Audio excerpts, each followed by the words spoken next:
제가 오늘 준비한 내용은 이렇게 크게 5가지로 준비를 했습니다. 우선 첫 번째 내용부터 말씀드리도록 하겠습니다. 이 갑상선 호르몬에 대해서는 이미 앞서서 이제 권혜배 교수님께서 굉장히 잘 설명을 해주셨는데요. 우리 몸의 에너지원을 분비하는 호르몬이라고 생각하시면 되겠습니다. 그러니까 그 신진대사에 관여하는 굉장히 중요한 호르몬이기 때문에 이 갑상선 이 호르몬의 역할이 굉장히 중요하고, 여기 보시는 것처럼 요오드를 원료로 하여서 우리 몸의 대사에 관여를 해서 이 갑상선에서 만들어진 호르몬이 혈액내로 이제 보내지게 되면서 이 혈액내로 이게 파고들면서 중요한 이 몸의 기관에 영향을 끼친다고 보시면 되겠습니다. 그래서 이 갑상선을 조절하는 곳은 이 시상하부, 그리고 뇌하수체, 갑상센, 이 3가지 내분비 호르몬 기관에서 갑상선은 어느 정도 만들지를 이제 조절을 하게 됩니다. 그래서 이 T4, T3라는 이 2가지 종류의 갑상선 호르몬이 분비가 되게 되고, 특히 유아기의 성장, 어렸을 때 이런 갑상선 호르몬이 부족하게 되면은 성장이나 성숙에 있어서 이 발달이 지연되는 그런 이제 중요한 역할을 한다고 보시면 되겠습니다. 그 이제 첫 번째 질문은 환자분들께서 이제 수술을 하고 나서 호르몬 약을 꼭 드셔야 되냐고 이제 많이 여쭤보시는데요. 호르몬 그 약을 신지로이드라는 이런 호르몬 약을 드셔야 되는 이유는 크게 2가지가 있습니다. 앞서 윤지석 교수님께서 설명하셨던 것처럼 갑상선 암은 진단 당시 암의 이제 범위에 따라 그 암의 진행 그 정도에 따라서 양쪽을 전제하는 양쪽 전절제술과 한쪽만 절제하는 이제 반절제술, 옆절제술이 있는데, 양쪽을 절제하는 전절제술을 진행하시게 되면은 더 이상 우리 몸에서 갑상선 호르몬을 분비하는 곳이 없기 때문에 반드시 외부에서 이런 호르몬을 이제 인위적으로 보충을 하셔야 됩니다. 그래서 호르몬을 보충하는 게 암 환자분들에 있어서 드셔야 되는 가장 첫 번째 요인이고, 2번째는 재발을 방지하기 위해서 갑상선 호르몬제를 꼭 드셔야 됩니다. 이제 환자분들께서 갑상선 암을 깨끗이 다 제거를 했는데 이거를 다시 또 재발 방지를 위해서 드셔야 되는 거에 대해서 많이 질문을 여쭤보시는데요. 갑상선 암을 저희가 육안적으로 깨끗이 다 제거했다 하더라도 이런 육안상이나 검사상에서 보이지 않는 정말 미세한 크기의 갑상선 여포, 세포 등이 주변에 이제 남아있게 되는 경우에는 이 갑상선 이 호르몬 레벨, 체내에 있는 호르몬 그 상태에 따라서 이 암의 이제 재발 여부가 올라가게 됩니다. 만약에 우리가 갑상선 호르몬을 보충해주지 않는다면은 우리 몸에서는 갑상선 호르몬이 부족하게 된다고 느끼게 되고, 그러면은 이 뇌하수체에서는 계속 신호를 보내게 됩니다. 그래서 남아있는 갑상선 이 여포세포, 이 일부 남아있는 조직에 신호를 보내서 갑상선이 계속 커지고 암이 재발하게끔 이런 신호를 보낼 수 있기 때문에 갑상선이 부족하지 않게 체내에 저하증이나 상태가 들지 않게끔 그래서 재발을 방지하는 목적으로 이 호르몬제를 지속적으로 투여를 하는 것이 도움이 됩니다. 그리고 반절제하신 환자분들도 수술 이후에는 호르몬제를 복용을 하셔야 되는데, 수술하고 나서 한 70에서 80% 환자분들 같은 경우에는 남아있는 반쪽 갑상선에서 2배 일을 하여서 정상 호르몬 농도를 유지하는 경우도 있지만은 20에서 30% 환자분에서는 남아있는 반쪽 갑상선이 제대로 된 기능을 하지 않기 때문에 그런 목적을 위해서라도 호르몬을 반드시 보충을 하셔야 됩니다. 그래서 지금 시중에 나와 있는 약은 이렇게 이 외에도 이제 여러 용량으로 다양한 종류가 나와 있고, 뭐 신지로이드, 신지록신, 그리고 T3로 구성되어 있는 테트로닌, 그리고 T4, T3 같이 복합 제제인 콤지로이드 등 환자분의 질병 상태에 따라서, 그리고 갑상선 호르몬 상태에 따라서 여러 가지 약이 시중에 나와 있습니다. 그리고 앞서 전달 들으셨던 것처럼 이 갑상선 호르몬제는 흡수가 굉장히 잘 되지 않는 약이기 때문에 복용 시간과 같이 드시는 약이 어떤 약인지를 잘 살펴보셔서 섭취를 하시는 게 굉장히 중요합니다. 가장 흡수율이 높은 시간은 아침 식전 30분. 저는 이제 아침에 일어나자마자 뭐 침대 옆에 약을 놔두고 같이 바로 드시라고 말씀을 드립니다. 그리고 만약에 아침에 못 드셨다면은 자기 직전에 드시거나 식사를 하고 나서 드시면은 한 호르몬제 흡수율이 한 10% 정도 감소가 된다는 보고가 있고, 아까 말씀드렸던 대로 그 제산제나 뭐 칼슘제, 철분제, 뭐 우유, 주스 등을 같이 섭취했을 경우에는 이 신지로이드의 호르몬 흡수율이 굉장히 떨어지기 때문에 이런 약을 드신다면은 아침에 일어나자마자 호르몬제를 드시고 1시간 이후에 이런 약들을 같이 병용해서 드실 것을 권고를 드립니다. 또 같은 종류의 수술을 받으셨다 하시더라도 환자분의 나이나 체중 그리고 기저질환에 따라서라도 드셔야 되는 용량이 다르기 때문에 모든 환자분들이 똑같은 약에 똑같은 용량을 드시지는 않고 있습니다. 그리고 신지로이드 자체의 약에 대한 부작용은 굉장히 적기 때문에 대부분의 모든 환자분들이 큰 부작용 없이 안전하게 드실 수 있으시고 젊은 여성분들한테서도 이런 약을 드신다고 해서 태아에게 영향을 끼쳐서 임신이나 유산이나 이런 것과 관련된 부작용은 보고된 바가 없습니다. 그리고 호르몬제를 한 번 드신다고 하더라도 그 용량이 계속 환자분에게 맞게 평생 지속되는 건 아니기 때문에 주기적으로 3개월에서 6개월 간격으로 오셔서 꼭 혈액 검사를 하시고 지금 현재 드시고 계시는 약의 용량이 환자분에게 과다한지 아니면 부족한 상태인지를 체크를 하시는 게 좋습니다. 특히나 환자분이 평소 약은 똑같이 드신다 하더라도 환자분의 활동량이 늘어나거나 아니면 운동량, 업무량이 늘어나게 되면은 그에 따른 갑상선 필요로 하는 호르몬의 용량도 올라가기 때문에 이러한 경우가 있으시면 꼭 주치의와 같이 상담을 하셔서 약의 용량을 함께 조절해 나가는 것이 중요합니다. 그래서 이 호르몬을 담당하는 기관은 뇌하수체에서 이 갑상선 호르몬을 이제 분비를 하는 것을 작용을 하고 있고 부족하게 되면은 저하 증상, 그 다음에 과다하게 되면은 다음과 같은 항진 증상이 나타나게 됩니다. 그리고 앞서 말씀드렸던 대로 이런 호르몬제를 드시지 않는 경우에는 우리 몸에서 이 갑상선 암의 재발과 연관이 돼 있고 그렇기 때문에 어느 정도 평소 갑상선 기능을 유지하는 것 이상으로 필요한 용량의 생리적 용량 이상의 고용량의 이런 갑상선 호르몬제를 투여를 하여서 체내에 있는 갑상선 자극 호르몬 수치를 억제를 시켜서 이 갑상선 암의 재발과 사망을 감소시킨다는 그런 보고가 있기 때문에 호르몬제도 저희가 어느 정도 일정량을 항상 혈액 검사를 하시면서 용량을 조정을 하게 되어 있습니다. 하지만은 이런 갑상선 호르몬을 너무 이제 과다한 상태로 장기간 복용하게 됐을 때는 갑상선 기능 항진에 의한 그런 부작용이 다시 또 동반돼서 나타날 수 있기 때문에 이러한 기저질환이 있는 환자분들에서는 저희가 또 호르몬 용량을 굉장히 신중하게 결정하게 됩니다. 특히나 체내 갑상선 호르몬 농도가 올라가게 되면은 첫 번째로 심혈관계에 안 좋은 영향을 끼칠 수 있기 때문에 기저질환으로 허혈성 심장질환이 있으시거나 심부전, 심방세동 이런 기저질환이 있으신 분들은 저희가 이제 베타 차단제라든지 이런 환자분 증상에 따라 심혈관계 약물을 다시 조정하는 경우도 있으시고 중독 증상이 또 같이 동반되는 경우에도 저희가 용량을 조절을 하고 있습니다. 그리고 또 하나 이런 갑상선 호르몬제가 너무 과다하게 체내에 유지가 될 때 나타날 수 있는 부작용은 골다공증, 골절들이 보고가 되고 있습니다. 갑상선 호르몬은 이런 심장뿐만 아니라 뼈, 골 대사에도 관여를 하기 때문에 체내에 너무 많은 농도로 유지가 되게 되면은 골이 이제 대사다는 저희가 이제 본 턴오버라고 말씀드리는데 이런 골 교체율이 굉장히 빨리빨리 이루어지기 때문에 골 소실이 가속이 돼서 골다공증, 골절의 위험이 증가한다는 보고가 되어 있습니다. 그래서 이제 폐경후 여성분들한테는 저희가 골밀도 이런 골다공증, 골절의 위험이 더 증가를 하기 때문에 반드시 하루에 일정량 이상의 칼슘과 비타민 D를 섭취하도록 보고를 하고 있고 또 최소한 1년에 한 번씩은 골밀도 검사를 하셔서 이러한 부작용이 있는지 저희가 확인을 하고 있습니다. 두 번째는 이 정기 검사를 통한 재발 감시에 대해서 설명을 해드리도록 하겠습니다. 이제 환자분들이 수술을 하시고 나서 꼭 초음파나 이런 검사를 하셔야 되는지 여쭤보시는데 갑상선 암은 10년이 지나도 수술하고 나서도 10년 이후에도 재발이 보고될 정도로 굉장히 이제 일부 암에서는 느리게 자라는, 느리게 재발하는 특징이 있기 때문에 항상 저희가 기본적인 혈액 검사와 초음파 검사 등을 통해서 암 환자분들의 이제 재발이나 감시를 이제 보고 있습니다.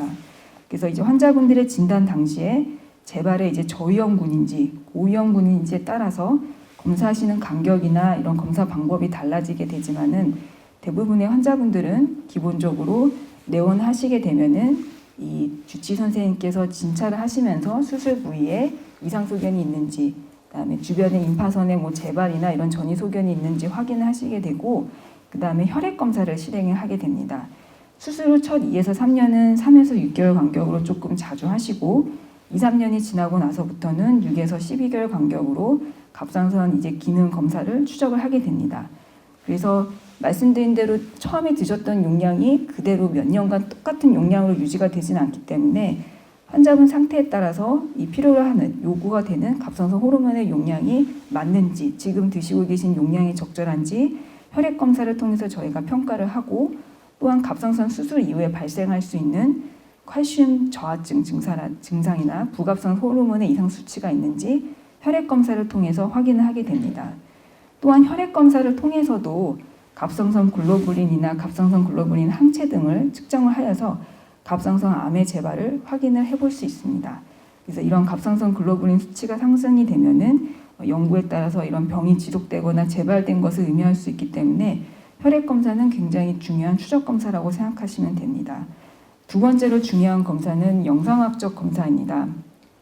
이 중에서도 제일 중요하고 정확한 검사는 경부 초음파 검사라고 보시면 되겠습니다.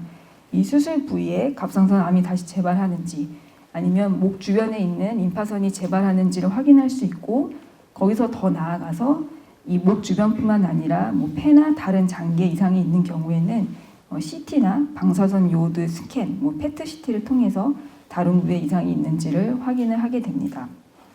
다음은 갑상선 암 이후에 발생할 수 있는 그런 부작용, 합병증에 대해서 말씀드리도록 하겠습니다. 저희가 이제 가장 흔히 환자분들이 이제 말씀하시는 부작용, 갑상선 암 수술 이후의 부작용은 부갑상선 기능 저하증이 있겠습니다. 부갑상선은 갑상선 뒤쪽에 위치한 똑같이 호르몬을 분비하는 내분비 기관입니다. 근데 갑상선에서 분비되는 호르몬과 부갑상선에서 분비되는 호르몬은 전혀 기능이 다르다고 보시면 됩니다.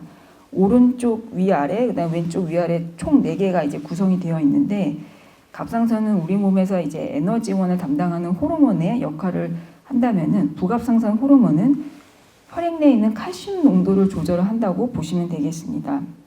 그래서 체내에서 부갑상선 호르몬이 분비가 되면 이 혈중 내 칼슘 수치가 오르게 되고, 그 역할을 이제 기전을 보시면은 뼈에서 혈액으로 칼슘을 이동을 시키거나, 위장관에서 칼슘 흡수를 촉진시키거나, 아니면 신장, 콩팥에서 칼슘이나 이런 비타민 D 합성에 관여를 하기 때문에 부갑상선도 굉장히 중요한 기능을 가지고 있는 호르몬 내분비 기관이라고 보시면 되겠습니다.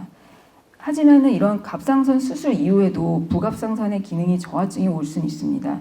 그 이유는 갑상선 수술을 하시면서 일부 부갑상선이 함께 제거되거나, 아니면은 부갑상선을 공급하는 이런 혈관의 손상이 온 경우에는 부갑상선 호르몬이 수치가 감소가 되면서 체내에 있는 칼슘 수치가 부족하게 됩니다. 그렇게 되면은 수술 이후에 입 주변이나 손끝이 쩌릿쩌릿하거나 뭐 손발의 감각 이상이 있거나 뒤틀린다는 이제 증상을 호소하실 수 있으신데요. 대부분의 환자분들은 이러한 부작용은 일시적으로 호소를 하시고 칼슘제를 복용하시면은 대부분은 호전이 되는 양상을 관찰할 수 있습니다. 하지만 드물게 한 3% 정도 환자분까지에서는 영구적으로 있는 기능 저하증이 보고가 되기 때문에 이런 분들에서는 이제 평생 동안 칼슘이나 이제 비타민 D를 복용하실 것을 권고를 하고 있습니다. 두 번째로 이제 발생할 수 있는 갑상선 수술 이후의 합병증은 이 쉰목소리가 이제 될 수 있겠습니다. 그 갑상선 수술 이후에 이제 목소리가 쉬게 되는 증상은 이제 여러 가지 원인이 있습니다. 우선은 기관을 삽관을 한 것도 원인이 있을 수 있으시고, 뭐 수술 후 성대 부종, 그리고 지금 말씀드릴 이 되돌이 후두 신경에 손상이 있을 때도 이런 갑상선 수술 이후에 쉰목소리를 호소하시게 되는데, 이 되돌이 후두 신경은 갑상선과 기도 사이에 위치해는 중요한 이 신경으로 보시면 되겠습니다. 오른쪽, 왼쪽 이제 양쪽에 각각 위치하게 돼 있는데, 이 수술을 하시는 경우에 이런 수술 과정에 있어서 이 신경에 손상이 되게 되면은 환자분들이 이제 호소하시는 그런 쉰 목소리, 아니면 고음이나 큰 소리가 안 나오게 되는 그런 부작용이 생길 수 있으십니다. 그래서 이렇게 일시적으로 이런 손상이 되시는 경우는 한 9% 정도 환자분들한테서 보고가 되고 있으시고, 대부분 1-2개월 만에 이제 호전이 되시지만은 한 2.3% 환자분들에게서는 영구적으로 이런 되돌이 후두 신경 손상으로 인한 성대 마비가 온다는 보고가 있습니다. 그렇기 때문에 이런 되돌이 후두 신경 손상으로 인한 이 목소리 변화가 왔을 때는 저희가 다음과 같은 방법을 통해서 이제 치료를 하시도록 권고를 하고 있습니다. 우선은 수술 직후에 물을 충분히 많이 마시고 목과 어깨 이완 운동을 충분히 해주시고 큰 소리와 이제 헛기침은 자제를 하시고 뭐 목에 힘을 주고 노래를 한다든지 이런 것들을 이제 자제를 하시고 그 다음에 이제 생활이 힘들 정도로 이제 목소리가 잘 나오지 않으시거나 사례가 들리는 경우에는 저희가 이제 성대 주입술이라는 수술도 함께 진행을 하고 있습니다. 두 번째로는 상부 후두 신경 손상이라 해서 갑상선 이 위쪽에 위치해 있는 이제 중요한 신경이 있습니다. 이러한 이제 신경도 갑상선 수술하시다가 일시적으로 손상이 오시는 경우가 있을 수 있으시고 이 신경은 이제 손상이 되게 되면은 고음이나 뭐 큰 소리를 내기 어렵거나 목소리가 쉽게 피로해지는 듯한 그런 증상이 발생하실 수 있으십니다. 예, 그리고 아까 이제 말씀드렸던 것처럼 수술 이후에 식단 관리에 대해서도 말씀드리도록 하겠습니다. 이 갑상선 암 수술 이후에 딱히 조심해야 될 음식은 없으십니다. 이제 권혜미 선생님 말씀하셨던 것처럼 대부분 이제 요오드를 뭐 과다하게 섭취하신다 하셔서 뭐 갑상선 암의 발생이나 암의 재발과는 연관은 없기 때문에 특히나 뭐 김, 미역, 다시마, 어패류 같은 경우는 아주 뭐 과량으로 많이 드시지 않는다면은 이런 것들은 암 발생과의 연관성은 없으시고 방사선 동위원소 치료를 하실 때는 저요오드 시기가 필요하신데 이거는 이따가 저희가 또 김영환 교수님께서 다시 또 말씀을 주시도록 하겠습니다. 그리고 갑상선 암 이후에 도움이 되는 음식은 뭐 채소류, 양배추, 브로콜리 이런 것들은 갑상선 암과 이제 발생을 억제한다는 보고가 있으시고 커피나 차 등은 갑상선 암 발생과 연관성은 없기 때문에 안전하게 마음 놓고 드셔도 되겠습니다.